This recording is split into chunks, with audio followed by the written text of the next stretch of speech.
આજની ધર્મકથા. પ્રણામ. પંડિત શ્રી વીર વિજયજી મહારાજ સાહેબે રચેલી 64 પ્રકારી પૂજા. એ પૂજાની મોહનીય કર્મ નિવારણની પૂજા ચોથી ઢાળ, એની 5મી પૂજા દીપક પૂજા. સંજ્વલનની ચોકડી જબ જાય તબ ગેહ, જ્ઞાન દીવો પરગટ હવે દીપક પૂજા તે. બહુ સરસ વાત અને આપણા માટેનું એક ઉપલક્ષણ, આપણી જ્ઞાનને, આપણી સમજણને એક દિશા આપનારી વાત. સંજ્વલન કષાય, કે જે કષાય મેક્સ ટુ મેક્સ 15 દિવસ ચાલતો હોય, મેક્સ ટુ મેક્સ. સાધુ ભગવંતો કેવા હોય, સાધકો કેવા હોય, તો યોગની દ્રષ્ટિઓમાં વાત મૂકી કે સાધક એ છે કે જેના કષાયો સંજ્વલન ના હોય. એટલે શું? તો કે બહુમાં બહુ 15 દિવસ ચાલે. આમ તો સેમ ડે પતી જાય, પણ કદાચ સેમ ડે ના પત્યા તો લેટમાં લેટ 15 દિવસ સુધીમાં એ કષાય એની છાપ સાથે પૂરો થઈ જાય, મનમાં પડેલી છાપ સાથે એ પૂરો થઈ જાય. તો એ સંજ્વલનની જે ચોકડી એટલે 4 કષાયો, ક્રોધ મન માયા લોભ. જબ જાય તબ ગેહ, ગે એટલે ઊંડાણપૂર્વક. જ્યારે એ અંતરના ઊંડાણથી એ જે કષાયો છે એ સંજ્વલન કષાયના આવરણો જાય, ત્યારે શું થાય? તો કે ત્યારે જ્ઞાન દીવો પરગટ હવે દીપક પૂજા તે. ત્યારે જ્ઞાનનો દીપક પ્રગટ થાય છે. અને એ એવો જ્ઞાનનો દીપક આપણો પ્રગટ થાય એટલા માટે હવે પ્રભુ, હું તમારી દીપક પૂજા શરૂ કરું છું. આ આશય મૂક્યો. સૌથી મહત્વની વાત જે આમાં આવીએ, જ્ઞાની શબ્દની વ્યાખ્યા શું? આપણે ઘણી બધી વાર આવું વિચારતા હોઈએ, ઘણું સાંભળવા મળતું હોય, ઘણા અલગ અલગ વ્યૂ પોઈન્ટ્સ હોય લોકોના, કે ભાઈ આટલી ગાથા આવડવી જોઈએ તો જ્ઞાની છે. ઘણાને આપણે કહીએ કે ભાઈ મને તો કંઈ નથી આવડતું, તમને આટલું આવડે છે તો તમે જ્ઞાની છો. કોકને 5 પ્રતિક્રમણ વગેરે બધા કડકડાટ સૂત્રો આવડતા હોય, બધા મૂળ ગ્રંથો એકદમ કડકડાટ આવડતા હોય, પ્રકરણ, ભાષ્ય, આ તે બધું જ ભણી લીધું હોય, તો આપણે સામાન્યથી એમ કહીએ કે ભાઈ તમે જ્ઞાની છો. અને એમાં કંઈ ખોટું નથી. અહીંયા જે એમણે વ્યાખ્યા મૂકી છે એ એવી મૂકી કે જેના કષાયો, સંજ્વલન કષાયના આવરણો તૂટેલા છે, એ જ્ઞાની છે. તો પ્રશ્ન એ થાય કે તો આપણે આ બધું જે અત્યારે અનુભવીએ છીએ, સાંભળીએ છીએ, બોલીએ છીએ, એ શું? એ જ્ઞાની નહીં? તો કે એ જ્ઞાની ખરા, પણ એ શ્રુત જ્ઞાની. એ શ્રુત જ્ઞાનમાં આપણાથી આગળ છે. તો આ જ્ઞાની કયા? તો કે આ અનુભવ જ્ઞાની. એટલે હજી એક પ્રશ્ન થાય કે શાસ્ત્રકાર ભગવંતોએ જ્યાં જ્યાં જ્ઞાની શબ્દ લખ્યો છે ત્યાં એ જ્ઞાનીનો અર્થ શું કરવો? અને ત્યારે આ વીર વિજયજી મહારાજનું પદ આપણને કામમાં આવે કે જ્ઞાની એટલે જેમના કષાયો એ છેક સંજ્વલન કષાયના આવરણ સુધી પહોંચી ગયા છે, સંજ્વલનના આવરણો પણ જેમના તૂટી ગયા છે, એ મોહનીયના ક્ષયોપશમવાળો જીવ એ જ્ઞાની છે. શ્રુત જ્ઞાન એ જ્ઞાનનો એક પ્રકાર છે, પણ મૂળમાં જેને આપણે જ્ઞાન કહ્યું છે એ મોહનીયના ક્ષયોપશમે પ્રગટ થતું જ્ઞાન છે. મતિ જ્ઞાનના ક્ષયોપશમથી ઊભું થતું જ્ઞાન એ વિદ્વત્તા, એ અલગ. અને અહીંયા જે થયું એ મોહનીયના ક્ષયોપશમવાળું જ્ઞાન થયું. એટલે હવે આવું મોહનીયનું ક્ષયોપશમવાળું જ્ઞાન આપણામાં પ્રગટ થાય એ માટે પ્રભુ, આપણે હવે દીપક પૂજા જે શરૂ કરીએ છીએ એની પ્રાર્થના પ્રભુને આપણે કરીએ છીએ. અહીંયા આપણને આશય આપ્યો. જ્ઞાની બનવાનો પ્રયત્ન એટલે શું? તો કે આપણા કષાયોને સાવ મિનિમમ લેવલ ઉપર લઈ જવાનો પ્રયત્ન કરવો, એ જ્ઞાની બનવાનો પ્રયત્ન. શ્રુત જ્ઞાની બનવાનો પ્રયત્ન કેમ કરવાનો? તો એનો આશય આપ્યો કે કષાયોને મંદ પાડવા માટે શ્રુત જ્ઞાન ભણવાનું. ચિંતન મનન વગેરે જે જ્ઞાન છે, મતિ જ્ઞાન, એ કેમ સેવવાનું? તો એનો પણ આશય આપ્યો કે કષાયોને મંદ પાડવા માટે. એટલે મૂળમાં જ્ઞાન એ છે કે જે આપણને અંદરથી સુધારે, જે આપણી બહારથી સુધારે એ એનું પગથિયું છે, પણ જે આપણા કશાયોને અડતું જ નથી, આપણા કશાયોને ટચ પણ નથી કરતું, એઝ ઇટ ઇઝ રહેવા દે છે, તો એ મતિ જ્ઞાન હોય કે શ્રુત જ્ઞાન હોય કે પછી બીજું કોઈ પણ જ્ઞાન હોય, એ જ્ઞાન એ શાસ્ત્રકાર ભગવંતોની અપેક્ષા એ જ્ઞાન નથી. હવે આ દીપક પૂજાની અહીંયા શરૂઆત કરે છે. જગ દીપકની આગળે રે દીપકનો ઉદ્યોત. ભગવાન, હું આ દીપકનો ઉદ્યોત, દીપકનું અજવાળું કેવડું હોય, અને આવડું પણ અજવાળું હું કોની સામે કરું છું? તો કે જગ દીપકની સામે. કેવી સરસ ભાવના છે. આપણે દીપક હાથમાં લઈને આજ સુધી કોઈ દિવસ દુહો બોલ્યા વગર પ્રભુને એવું જોઈને વિચાર્યું પણ છે કે જેણે આખા જગતને અજવાળ્યું છે, જેના જ્ઞાન થકી આ જગત કેવું છે એનું અજવાળ્યું આપણા મનમાં પ્રગટ થયું, અનેકોના અનંતાઓના મનમાં પ્રગટ થયું, એવા જગદીપકની સામે હું આવડો નાનકડો દીપક પ્રગટાવું છું કે જેનું અજવાળું કદાચ મારી આજુબાજુની વસ્તુઓને પણ કેટલું પ્રકાશિત કરશે એ પ્રશ્ન છે. કોની સામે? તો કે અનંત જીવોને આજ સુધી જેણે આ સંસાર કેવો છે એવું જ્ઞાનનું અજવાળું આપ્યું છે, એવા જગદીપકની સામે હું આ દીપકનો અજવાળો ઊભો કરું છું. કેવો અહોભાવ થાય. જગદીપકની આગળે રે દીપકનો ધ્યોત, સંજ્વલનનો જ્વલતે ચકે રે ભાવ દીપકની જ્યોત. આ ભાવ દીપક શબ્દ એના દુહામાં પણ આવે છે. દીપક પૂજાનો જે પ્રચલિત દુહો છે એમાં આ ભાવ દીપક એટલે શું? ભાવ દીપક એટલે આ આપણું આખું જે ભાવ વિશ્વ છે, એ ભાવ વિશ્વની અંદરમાં અજવાળું જે થાય એને જે પ્રેરે છે એ ભાવ દીપક છે. તે જે તરણીથી વડો રે દોય શિખાનો દીવડો રે જળકે કેવળ જ્યોત. બે વાટનો દીવડો ભગવાન મારે પ્રગટાવવાનો છે. આપણે ત્યાં આવું કોઈ દિવસ સાંભળવા નથી મળ્યું, પણ અહીંયા વીર વિજયજી મહારાજ સાહેબ અત્યારે એમ કહે છે કે ભગવાન, મેં 2 વાટનો દીવો તમારી સામે કર્યો છે. આપણે બહુ સામાન્ય તળપદી ભાષામાં એને જોડ દીવો કહીએ છીએ. તો કઈ 2 વસ્તુઓની જોડ છે કે જે મને આ દીપક પૂજા દ્વારા પ્રાપ્ત કરવી છે? તો અહીંયા એ મૂકે છે કઈ જોડ છે? તે જે તરણીથી વડોરે દોય શિખાનો દીવડો જળકે કેવળ જ્યોત. એક કેવળ જ્ઞાન અને એક કેવળ દર્શન. આ 2 વાટનો દીવો ભગવાન હું તમારી સામે કરું છું. કેટલી સરસ વાત. આમ આપણને લાગે કે આપણે આજ સુધી જે દીપક પૂજા કરી એ દીપક પૂજા શા માટે કરી? હવે ત્યારે વિચારવા બેસીએ ને તો આપણને એવું લાગશે કે અચ્છા, કોઈ આશય માંડ હતો આપણો. તો અહીંયા આ આશય સ્પષ્ટ કરે છે કે 2 દીવાનો દીવડો ભગવાન કરું છું કે આ મારું કેવળ દર્શન અને આ મારું કેવળ જ્ઞાન. આ બંને તમારી સામે હું એટલા માટે પ્રગટાવું છું કે તમારા જળહળાટથી આનો જળહળાટ વધે. દીવે દીવો પ્રગટે, તો તમારામાં આ દીવો ઓલરેડી પ્રગટી ગયો છે પ્રભુ, કેવળ જ્ઞાન અને કેવળ દર્શનનો. તો હું મારી વાટ અહીંયા હું જલાવું છું. એ વાટના આધારે પ્રાર્થના કરું છું કે તમારી વાટના સ્પર્શથી આ મારી વાટ એ પણ જળહળાટ પામે. કેવળ જ્ઞાન અને કેવળ દર્શન. સામાન્ય લોકો અથવા આપણે બધાએ છે ને કેવળ જ્ઞાન શબ્દને જ સાંભળ્યો છે, કેવળ દર્શન શબ્દ આપણે સાંભળ્યો નથી. પણ પ્રભુને જ્યારે જ્યારે કેવળ જ્ઞાન પ્રગટતું હોય છે, અથવા કોઈ પણ આત્માને જ્યારે જ્યારે કેવળ જ્ઞાન પ્રગટ્યું હોય છે, ત્યારે એની સાથે એક સમયના ભેદે કેવળ દર્શન પણ પ્રગટ થતું હોય. કલ્પસૂત્રજીની અંદરમાં વાંચવાનું આવે તો એ વાંચનની અંદરમાં શબ્દો આવે કે પ્રભુને કેવળ દર્શન કેવળ જ્ઞાન પ્રાપ્ત થયું. આપણને ભલે પ્રચલિત માન્યતામાં કેવળ જ્ઞાન છે, પણ મૂળમાં કેવળ દર્શન અને કેવળ જ્ઞાન બંને ભેગા પ્રગટે, અને એ બંને પ્રગટે એ જ મોહનીય કર્મના ક્ષયોપશમની એક આખી એ ધારા છે. તો અહીંયા આ બંને વાટનો દીવો ભગવાન હું કર્યો છું. એ અપેક્ષાએ વિચારીએ તો ક્યારેક આવી વિચારણા કરવી જોઈએ કે આપણે 2 વાટના દીવા પ્રગટાવીએ અને પ્રભુની સામે દીપક પૂજા કરીએ.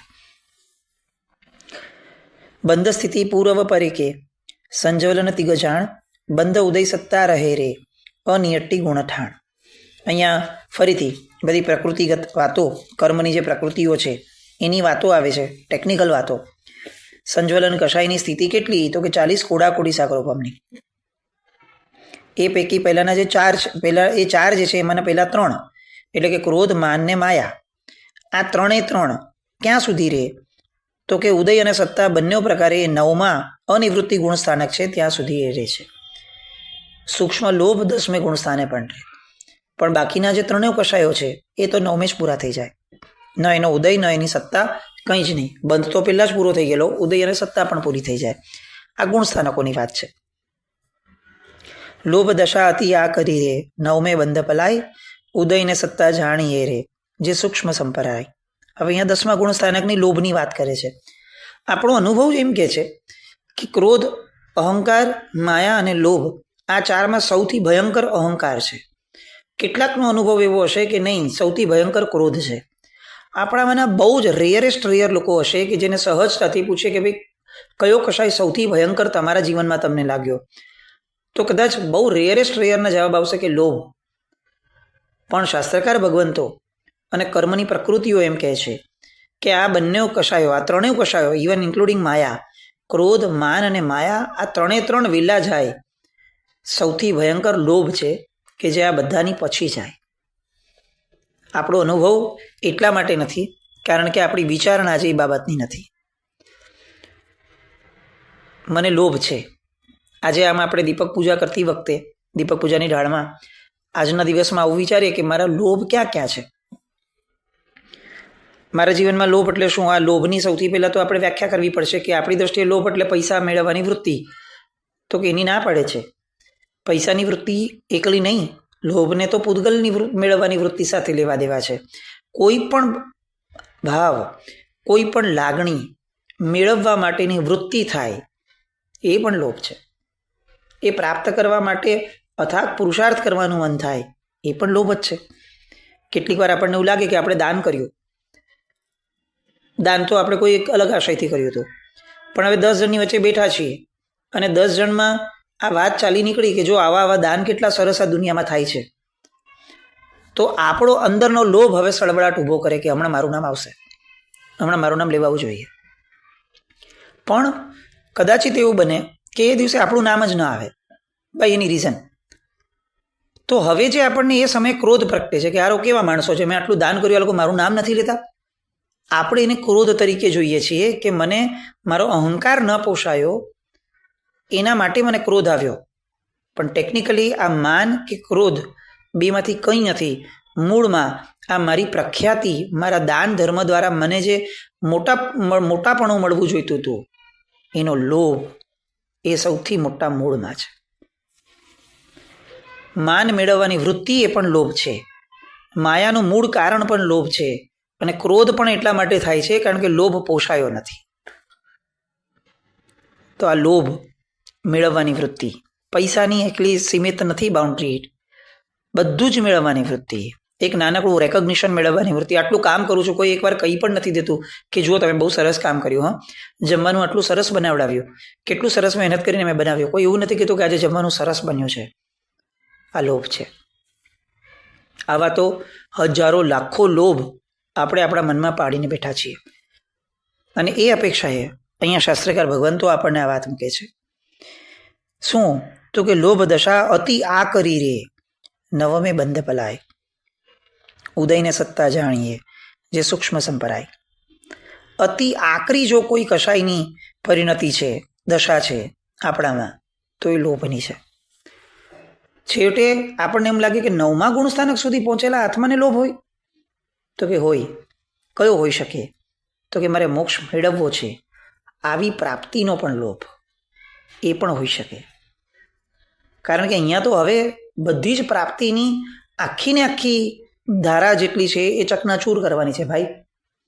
અહીંયા તો પુણ્ય પણ નથી ને પાપે નથી, ત્યારે મોક્ષ મળે છે. તો કોઈ પણ વસ્તુની પ્રાપ્તિનો મોહ એ લોભ છે.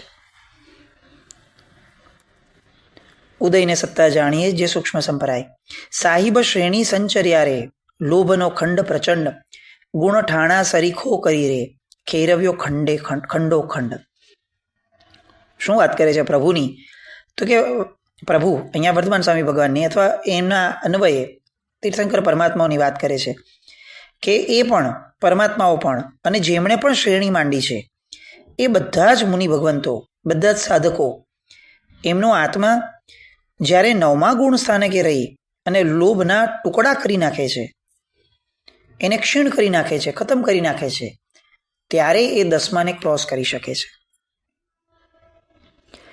પક્ષ લગે ગતિ દેવની રે, જળ રેખા સમ ક્રોધ, નેત્ર લતા સમ માનથી રે, ચરમ ચરણનો રોધ. હવે સંજ્વલન કશાય હોય જૈનના જીવનમાં, એની માનસિકતા કેવી હોય એ અહીંયા વાત કરે છે કે 15 દિવસ સુધી એનો કશાય ટકે, મેક્સ ટુ મેક્સ.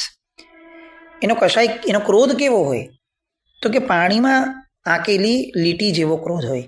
તમે જુઓ, પાણીમાં આંકેલી લીટી કેવી, કેટલી સેકન્ડ ટકે, કેટલી ક્ષણ ટકે, બસ એટલી જ ક્ષણ એનો ક્રોધ ટકે.